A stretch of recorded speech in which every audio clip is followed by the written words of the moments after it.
காலை வணக்கம். தினம் ஒரு திருக்குறள்.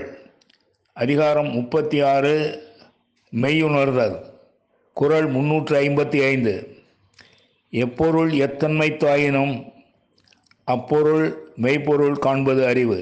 மீண்டும், எப்பொருள் எத்தன்மைத்தாயினும் அப்பொருள் மெய்ப்பொருள் காண்பது அறிவு.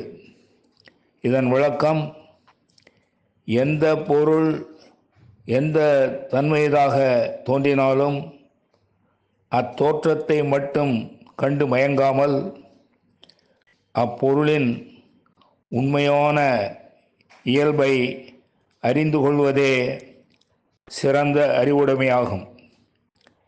மீண்டும், எந்த பொருள் எந்த தன்மையதாக தோன்றினாலும் அத்தோற்றத்தை மட்டும் கண்டு மயங்காமல் அப்பொருளின் உண்மையான இயல்பை அறிவதே சிறந்த அறிவுடைமையாகும். நன்றி, வணக்கம் கூறி உங்களிடமிருந்து விடைபெறுவது தேரெழுந்தூர் கோசகன் என்கிற டிவி நாராயணன், சென்னை.